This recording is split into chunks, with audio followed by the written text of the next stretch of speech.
Okay, my name is Sheila. I am a 67-year-old mature lady. I am married. I have 2 grown-up children and 1 grandson. I live in Kent, northwest Kent, and I run a business. I run a business with my husband, which we've been doing for over 40 years. I am very happy. Okay, well, I've had gastric reflux probably started 25 years ago, and I would get very uncomfortable reflux, burning sensation, kept me awake at night, all those sort of things that you would expect. And I went to a consultant and had all the usual tests, and it was found that I did have gastric reflux. And then, about 5 years ago, my gastric reflux symptoms got a lot worse, in conjunction with my respiratory symptoms getting very much worse.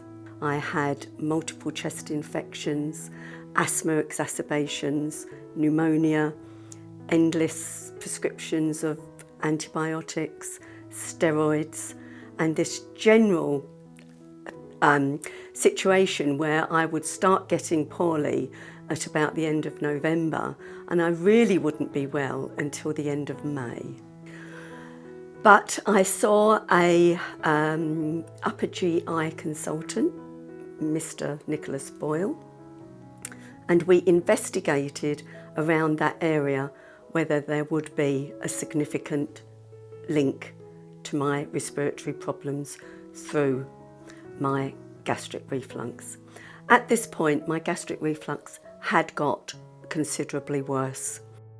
So I think it's true to say that there's no such patient as the typical reflux patient. Patients are also different and they can present in a whole host of different ways. But there are some common themes, and I think that Sheila's case definitely reflects those themes.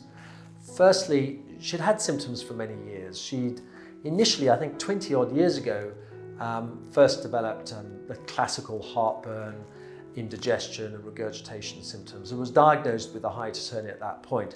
But then she'd been started on antacid tablets, and she'd taken those with some success for many years.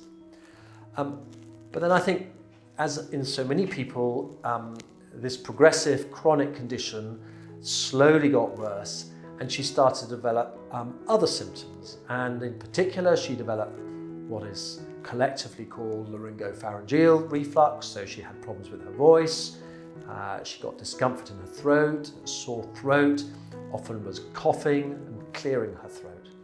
And these symptoms very often do not respond so well to antacid tablets.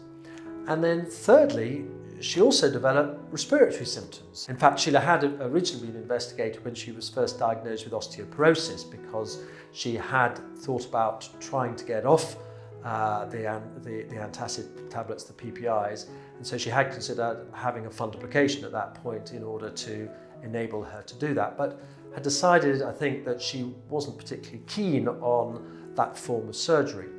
But she had undergone the tests which had proven the fact that she had significant acid reflux. But during our workup for the tests, we found that actually the strength of the muscular contractions in the esophagus was slightly weak. So we gave her a trial of drugs which helped to improve the motility in the esophagus, and that proved that actually there was no contraindication for her to undergo surgery. And her preference was to undergo LINX surgery to avoid, as she saw it, the side effects associated with fundoplication.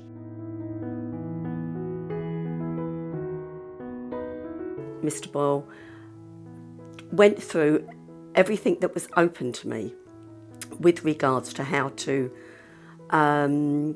function with the gastric reflux, to keep that under control so as it would not aggravate and precipitate any respiratory problems.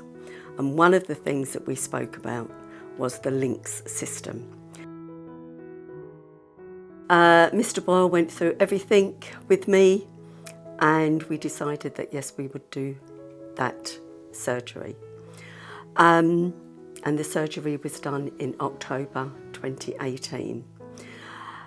I was a little bit of a nervous Nelly, and Mr. Boyle was very kind, very patient, and he also put me in touch with somebody that had had the procedure before, and we exchanged emails, and she was able to put my mind at rest as to what it was going to be like after the surgery.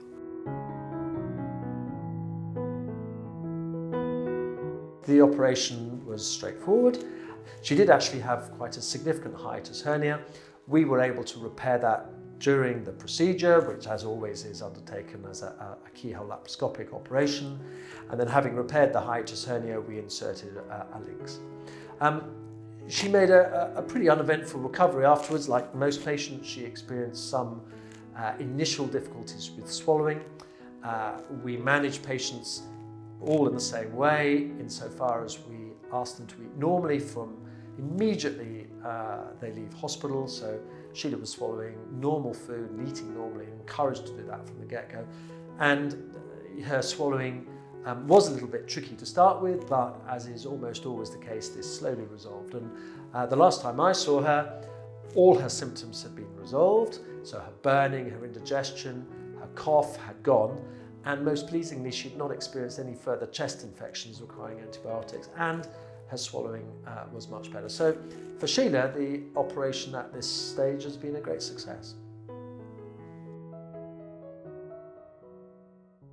Mr. Boyle said it would take 6 weeks before I would really get to eat anything, but I have to say I was eating everything before that time. And after, I would say, 3 months, I was back to doing everything that I would normally do. So I was very satisfied with this. We are now 8 months on, and I am very, very pleased with the outcome.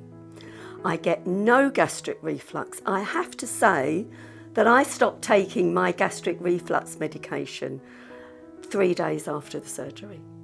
There was no need. I did not have gastric reflux. My winter has been the best winter for 5 years. I got 2 colds. I had 1 asthma exacerbation, which I controlled with my asthma drugs, no antibiotics, no steroids. And then I had 1 more cold after that, which was just like a normal cold that everybody else gets. So as far as I'm concerned, the LINX system and it's been a marvellous thing, absolutely marvellous for me. And I'm very, very happy with it.